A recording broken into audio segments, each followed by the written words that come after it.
Hello, writers. Come write with me. My name is Michaela Greenwood. I create worlds for mind adventures. Welcome to my channel, Write with Michaela. I'm very glad to have you on my channel. So don't forget to like and subscribe and hit the bell so you can go on this journey with me, with us. Today we're going to discuss a few terms or ideas. And we do not have a writing prompt today, so you have to just go write in your own stories, write a chapter for the chapter exchange or something like that today. But our first term is minstrel. And this is M-I-N-S-T-R-E-L. So a minstrel was an entertainer. Initially in medieval Europe, the term originally described any type of entertainment, such as a musician, a juggler, an acrobat, a singer, or a fool. Later, from the 16th century, it came to mean a specialist entertainer who sang songs and played musical instruments. There are many ways to add a minstrel to your stories, even if you don't use the term. Okay, so Terry Brooks has a traveling minstrel in The Darkling Child. And there was one book that I read, I think it was by him, and this was not the book, but it was another one that somebody used a minstrel. But the way they described it, it seems like the book that I read. I just don't recognize the title. Anyway, side trip. Okay, so The Darkling Child, Terry Brooks. And along with being a minstrel, the main character has the gift, or curse, depending on how you look at it, of wish song. Now, I'm not going to tell you what that means. I'll let you imagine that. So leave a comment on if you've read the book. So that way, see, he played the music and he sang the song, but it was like a wish song. So it was written, I think he wrote the prose and everything for it, or the poetry, and things started happening when he did that, magically happening. If I remember, if that's the story I read, that's what happened. If it's not the story I read, I probably need to read it. Now, in Inkheart by Cornelia Funk, the author throws in a twist on the minstrel term. And she doesn't call him a minstrel, but the one character is known to have what they call a silver tongue. Not that his tongue is silver, but it's silver because when he reads stories, then the characters come out of the books and the characters come to life in real life. So you kind of have to be careful which books you read at that point. But that's kind of a twist. So he would read stories out loud. If he read them to himself, nothing happened. He read it out loud to people. So he's kind of entertaining people. Now, if we focus on the part of the definition that means entertainer, then we can use this in multiple ways, as we just saw up above. A jester could be a type of minstrel, depending on your setting, and that would have been the fool also. So, a jester could entertain and spy. So a lot of times the kings would think, oh, it's just a jester, he's a fool, he doesn't know anything. So if they said something that the jester could overhear, they may not have worried so much about their speech. So the jester could entertain them and spy. Now, if the minstrel sang songs and played instruments, could the words to the song be a spell and the music activates the spell? And I think that's kind of what was going on in the Terry Brooks book, which was A Darkling Child. I think there's another one too, but Google didn't know it.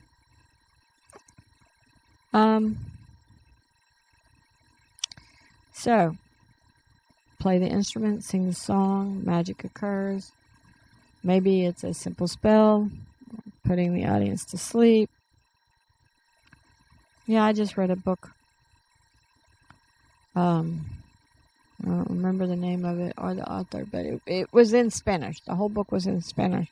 Then you read the Spanish chapter, and then the next chapter you could read the same chapter in English, so that you could, and it was very low level Spanish, And she had the castanets, and she danced and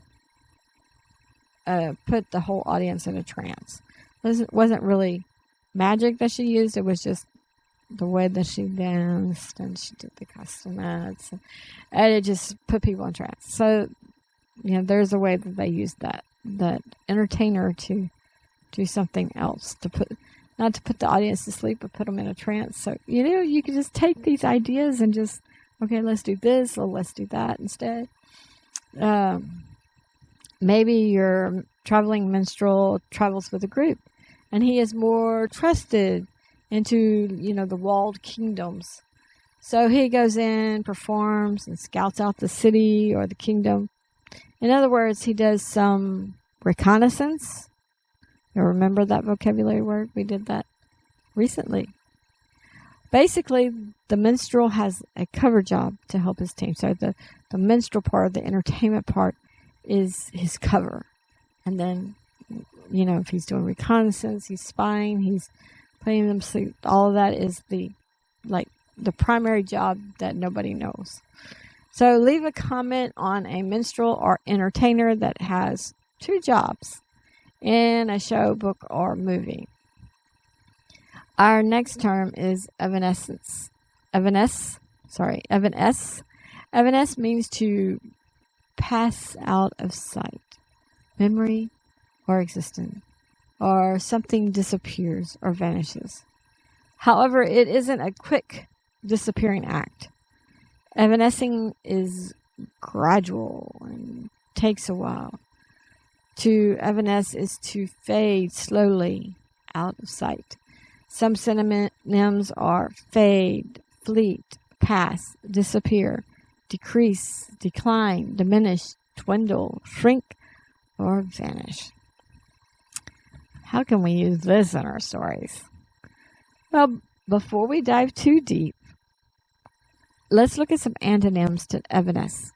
Several of these are materialize, appear, come into view, turn up, show up, become visible, emerge, become apparent, unfold, or arrive. And the list for that goes on and on and on. Now, in our stories, many things appear and set our characters into action, but they could also evanesce or disappear or fade. The definition of evanesce talks about slowly or gradually. So how fast does something disappear? A death might be instant, right? But the memory might fade gradually or over time. Now, in one of the Stargate episodes, and again, Google would not help me with this, I was trying to look up which episode. I remembered them going in, and they were going along a path, and there was something like radioactive kind of thing. But they went on to the city, and the world or the city was gradually getting smaller to protect the people from that radiation thing. And it was like they would lose ends of streets and stuff like that. But the people had chips in their brains. They had like a memory chip in their brain, like an actual computer chip. So the main computer, as it cut places off in the city, it would adjust their memory so they only remembered what was left. And they didn't remember the parts that had faded. So we can say that the areas were evanescing while the computer system updated their memories overnight with the new information. And the people didn't know anything. They didn't know that the world was getting smaller and smaller and smaller. They didn't know, like, if the area that was protected, some people were now outside of it. They were just not in their memory. Probably dead because of the radiation and stuff, because the team, the Stargate team, had the biohazard suits on. And the people, when they were no longer in the protected area, they didn't have that. So they would have died. But people didn't know they died because they had the memory chip. So They didn't know anything. So they didn't warn them. They didn't know the danger they were in. They didn't know any of that. Now, Stargate didn't use the term Evanescence, but the known or safe part of the world was evanescing or slowly disappearing. By the way, if you think that we should get those computer chips in our brain from Elon Musk, then you should watch that episode. Because they just change the information you know. And then you don't know what you did yesterday. Now, above, I brought up some antonyms. And they are good to get some contrast going. You can contrast how slow something evanesces by showing how slowly something materializes. Like a deep bank of snow doesn't just appear. It might take several hours or overnight. I don't live in the north, so I don't really know. But, you go out and there's maybe a light dusting of snow on the ground, and then you go out in the morning and you have snow. I have to shovel your sidewalk so you can walk down to the street. I don't know. I've never done that. I've heard stories. But people are around snow in the north, and people understand how the snow builds. So if you're trying to get a comparison, sometimes the contrast is a better way to show your point. So in your writing, you can build an analogy with contrast. And we discussed analogies in Season 1, Episode 27. And we discussed contrast in Season 3.1, Episode 41. So use all the tools in your toolbox. Maybe something is disappearing. Maybe you're trying to describe it, but you don't know how to describe it. But you do know how to describe something that is building or materializing. And it's building that slowly, so you can contrast it to get your readers to understand. Use all the tools in your toolbox. The magic in the land could evanesce. It could be depleting or draining. Or the flowers could be depleting. Or the tradesmen could be depleting. Or anything you want. Anything you want in your store or your world could be kind of slowly disappearing. Getting smaller. And as those things evanesce, other things could be appearing or growing. And maybe like a replacement. And it could be good or it could be fatal. Use your imagination. Have fun. That's what this channel is about, is just writing and having fun. So leave a comment on something that has evanesced in a show, book, or movie, or your own life. Something that's kind of, did you lose somebody that you loved, and like for the first couple of weeks or months, you just couldn't get your life back together. You couldn't go forward. You just, but then that slowly, as that sadness faded, you tried to remember the good things or the good times. So started getting good pictures of vacations and stuff. So you start remembering all the good.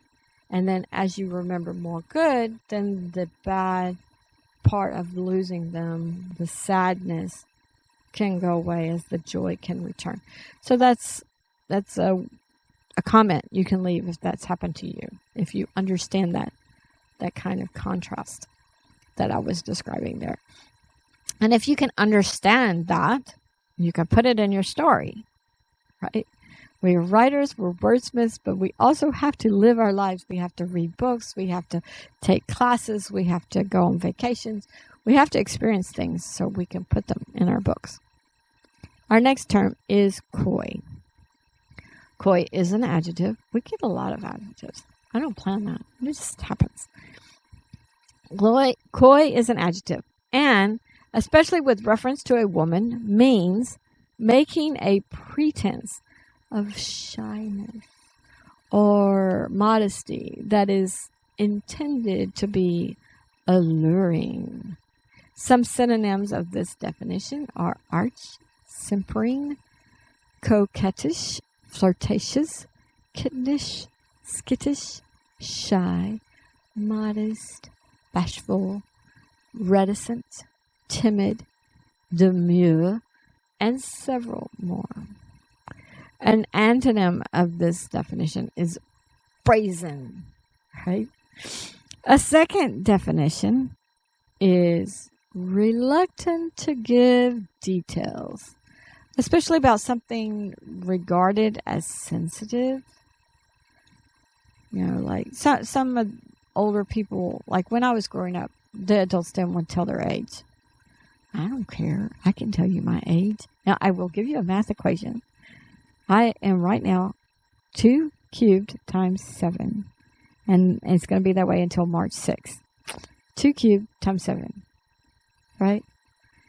And last year, I was 11 times 5, if that helps you. I will give my math. Especially when I was in high school, the kids would ask me as a teacher, how old are you? And I'd give them this math equation. Miss, just tell us. One time, I don't know what equation I gave, but the kid was sitting in class, and this is probably like 2007, 2008. I don't remember when it was, but one kid started doing the math in his head, not on paper, and I'm sitting there still teaching class, and then somewhere in the middle of class, he's like, "You were born in 1969. I was like, "Yes, I was." All the kids looked at him like, "You just now figured that out." No, but a lot of people, like my parents' age, they were like, "Oh, that's for me to know and you to find out," or "Wouldn't you like to know?" Or stuff like that. Too old for you to know. They would give you, "Oh, my age is private." Like, okay, whatever. So some people are coy that way because they regard their age as being sensitive information. So, but there's other things, there's other areas where people can be coy and not give specific information. Now, a dated definition, so this is farther back, is quiet and reserved or shy, which is kind of like we had in the first one, but the first definition was quiet and shy, but kind of intended to be alluring, kind of. So the old definition has kind of evolved a bit. Now, in our stories, you can use a female character to be coy and allure someone into a trap from either side, right? You don't have to be coy to be on the antagonist side or coy to be the protagonist. This can be either side. You can use any character to be coy in a way that he or she doesn't give enough details for a myriad of reasons. Like, just be secretive to entice curiosity. Perhaps Charlie's Angels would be a show with coy women. They would lure the bad guys into the trap to where they could question them or something. I didn't watch that show because my mom didn't allow me to watch that when I was growing up, and I never went back when I was an adult to watch it either. So you can tell me if I'm wrong about them being coy, or you can tell me that I'm right about being coy. Your perspective. So everybody be respectful of perspectives. Now, in Short Circuit 2, the second one, Short Circuit 2, this is the one with the robot that came to life from the lightning. Okay, so the bad guy, the antagonist, Sir Oscar Baldwin, and I didn't remember his name. I looked it up. I Googled it, so I just remember the chubby guy. He is coy with the robot, Johnny Five, as he doesn't give the true information. He just kind of gives little bitty bits of information, and it's not true, but it's just, he's very secretive, but he gives him a little bit to where Johnny Five is like, he's going to help this guy and stuff like that. And I don't want to give too much of the movie away. It was a funny movie, but Sir Oscar Baldwin is coy with the robot and what the information that he gives the robot. So leave a comment on a show, book, or movie that uses either definition of coy, and say if it's the first definition or the second definition. Now, if it's the first one and the female is coy and she allures the person, does that person end up in a trap? So you leave a little bit more comment if you are inspired to do so. Leave a comment on if you have a character in one of your stories who acts coy. So I can act coy in the second definition. So I could probably write about a character being coy with that definition. But I don't act coy in the first definition, like sexy and alluring and shy and modest. I'm shy and modest, but not in a coy way. So that would be harder for me to put into a character. But if you could do it, do it. It's cool if you can do it. I have limits. I create worlds for mind adventures, but some things are just left out. You have to write about those. Those are your job. Our last term for today is acrimony. Acrimony as a noun means bitterness or ill feeling, anger and bitterness, harsh or biting sharpness, especially of words, manner, feelings, or expressions. Some synonyms for acrimony are bitterness, severity, malice, hostility, anger, bile, vitriol, corrosiveness, tartness, rancor, spite, jealousy, incivility, coldness, vehemence, and a whole slew more. I mean, you could just keep reading. Keep going down the page. So, how can we use this in our stories? Well, let's look at literature for a moment. Specifically, at Romeo and Juliet. The feud, was it Montagues and Capulets or something? I don't know. Feud between the two families was decades or centuries old. And it was definitely acrimonious. You know, the families talked badly about the other family all the time, even though whatever happened was in forgotten history. You know, nobody ever remembered what was the original problem. But it was acrimonious. It was bitter. It was severe. If there is acrimony in a relationship, the relationship may never repair. And these two, most people know about the tragedies of Shakespeare. So they were going to fake suicide. And then, but the other one didn't know it and then really committed suicide or something. I don't remember who did what first. You know, I think she took some kind of sleeping powder pill. And so they put her in the... And the tombs back then weren't like you buried them 6 feet under. They had these catacombs underneath. So I think she took the sleeping pill. Her family put her down there. He heard about her death. I think. I'd have to go back and read that. He snuck in and he saw her. So then he took his own life. And then she woke up and found him dead. So she took her own life. So that acrimonious relationship between the two families caused the suicide of the two children who fell in love and knew they couldn't live together. They had planned on faking the suicide, I think, and running off. But things just didn't happen the right way.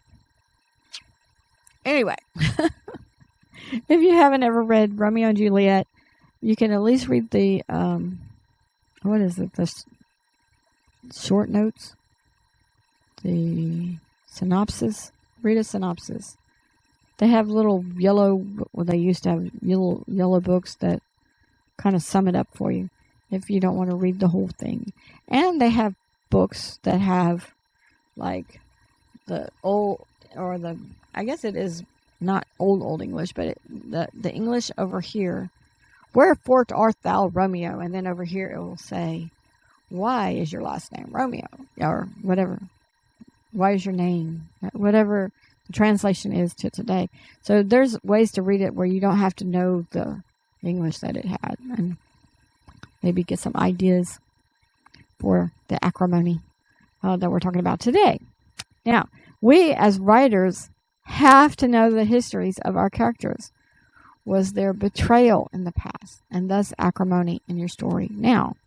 So did Romeo's family betray Juliet's family, or vice versa? And you as the writer would know that. Shakespeare would have known that. Even though nobody in the story knew that. Shakespeare knew that. Does the acrimony of one character prevent them from enjoying the freedom the hero or protagonist gains for them? Are they just so bitter they can't enjoy freedom? Does the acrimony of the one character make him or her always feel like the victim? Like, yeah, you saved me, but somebody else is going to compound me tomorrow. You know, you've got people in the world like that. So you as the writer need to know the history. You need to know why the acrimony is there. You need to know how the person responds to it. Okay. Now, there can be acrimony between the two sides, just like we had Romeo and Juliet. There can be acrimony or bitterness from characters on the same side. Oh, I can't believe you brought that guy in to join us. And the main character is like, yeah, but he's the only person I know that can do X, Y, Z. And I've known him for a long time. He can do it. So you just need to get that chip off your shoulder. So it could be people on the same side. It could be siblings. It could be father versus son. You know, acrimony can come in different. People don't always get along. You can't please everyone all the time. So you can kind of put up with people, or you can have people that are bitter against other people. And maybe one person is very bitter against the other person, but this other person just doesn't really, whatever. You know, I don't know why you're bitter. I don't know why you feel that way. So as writers, we have to decide how deep the acrimony or bitterness goes, and if it's both sides feel the same way, or if it's one-sided, if it's on the antagonist, protagonist sides, or if it's all in one group. And we have to decide if it can heal or be repaired, or it ends up in a tragedy like Romeo and Juliet. Now, in Jurassic Park 2, we're doing a lot of 2s today, Malcolm feels deep acrimony against John Hammond and John's company. He felt like they misled him to go to the island. He, put his life in danger, and then he wasn't supposed to talk about it, but he had to talk about it because it was just so unjust that they did that to him, and he wants nothing at all. So you kind of have to know the history, the Jurassic Park 1 movie, before you understand his acrimony in the second movie. So he wants nothing to do with any mission John has for him. I don't want to hear it. Give me the files of these people. I'm going to call them. I'm going to stop this mission. And he's just like, I'm not agreeing with you. You know, he's very bitter about what had happened in Jurassic Park 1. Until Malcolm learns that John Hammond has convinced his girlfriend, Malcolm's girlfriend, Sarah Harding, to go. Sarah Harding's going on the mission. Sarah Harding's already left. At this point in the movie, Malcolm's acrimony against John has not vanished or evanesced, right? But his girlfriend becomes his focus. Like, he's around John, he's bitter, he doesn't want to see him, he doesn't want to talk to him, he doesn't want to do whatever. But then, now his focus is his girlfriend. I don't care about your mission. I care about getting my girlfriend off of that island getting her off safely and alive. So then he goes to rescue his girlfriend, and thus the movie goes on. So he's not able to call those people and tell them, don't go. So anyway, so there's acrimony there, but you can see how in that movie they shifted the focus. The one character's focus was on John Hammond, was very bitter and he didn't want anything to do. But they shifted the focus. John Hammond actually shifted. The writer had John Hammond shift the focus and get his way. So you can play around with this. If somebody's so bitter, is there a way to manipulate them to get them to focus some other way? Leave a comment on a show, book, or movie where there is acrimony between two characters or two sides. And if you're brave, then tell if that deep bitterness gets in the character's way for solving problems. Like I kind of mentioned earlier, like, you have a team of people and then the hero or somebody on the top brings somebody in that this other character is like, why'd you bring him here? He just messes things up, blah, blah, blah, blah, blah, blah, blah. So, is this character now going to have problems in helping the team now that this one character is on the team that he's very bitter against? So, it's your job as a writer to figure this out. Oh, and I told you to leave a comment on a show, book, or movie where this is done. So leave a comment on show, book, or movie, and also leave a comment in that show, book, or movie if the person that had the acrimony or the bitterness, if it got in his way to help them solve the problems or whatever. Okay, writers, we don't have a writing prompt today.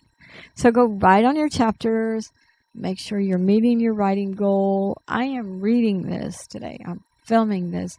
This is January 3rd of 2026. And I think it will probably post sometime in February. I'm not sure. I'm not too far ahead right now. So, you shouldn't be too far behind on your goal. And if you are, say you have a goal of 500 words a day. And right now you have an average of 483. It's not that deep in the year. You can still make that up. You can still meet your goal. Okay? So go write on your chapters. Make some time for yourself. You are important. Your dreams are important. Don't let anyone dehorn your unicorn. Don't let anybody take away your dreams. So make some time for yourself. Brew yourself some hot coffee or some hot cocoa or some hot tea. Sit down in your chair. And I don't know if you write with a notebook or you write with a laptop, but just make some time for yourself. Tell everybody, leave me alone for an hour. I've got to write 500 words or 1,000 words. And do it. Love yourself. Pursue your dream. And also leave a comment on what your daily goal or daily average is and how well you've kept it so far this new year. I wrote this yesterday on January 2nd, 2026. And so far this year, my average is a little over 1,200 words per day. I'm meeting my goal with a lot of room to spare, which is good because I won't get in so many words during the week when I work. So, like, today's the 3rd, it's Saturday. So I can write today. I got 2 more scripts I need to write and 4 more to film. Well, 5 to film after this. Then Sunday I can write. But then Monday I work and I dance. Tuesday I dance. Maybe I get a little writing time in the evening. Wednesday I work and I dance. So I don't have a lot of time to work. So that 1,200 is going to go down really fast. So I won't get in so many words during the week. If you're not meeting your goal, like I just said, don't give up.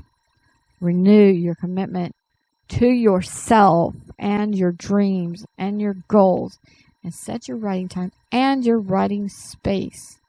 If you need a special little room in your house, set it up. Set an alarm on your phone. When your alarm goes off, put the phone in a drawer somewhere and Don't look at it again. That's been my problem last year. It's just like, okay, wasting time. So just put your phone in the drawer, or if you're downstairs, put it upstairs. Something, just leave it alone. Don't look at it again until you've written enough to meet your goal. It's still early in the year. You can do this. We can do this. Now, join me Friday for Princess of Norwind and Steigergard. Join me Tuesday for your cave stories. Don't forget to visit my website bymckella.com. Read some character bios and send your writings and chapters to writewithmckella@gmail.com.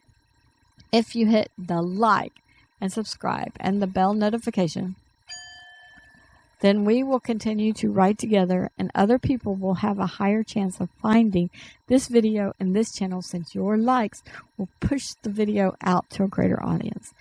Thank you for joining me today. I really appreciate your participation. If you know someone who would like this video, please share with them. This is McKella with Write with McKella. Bye for now.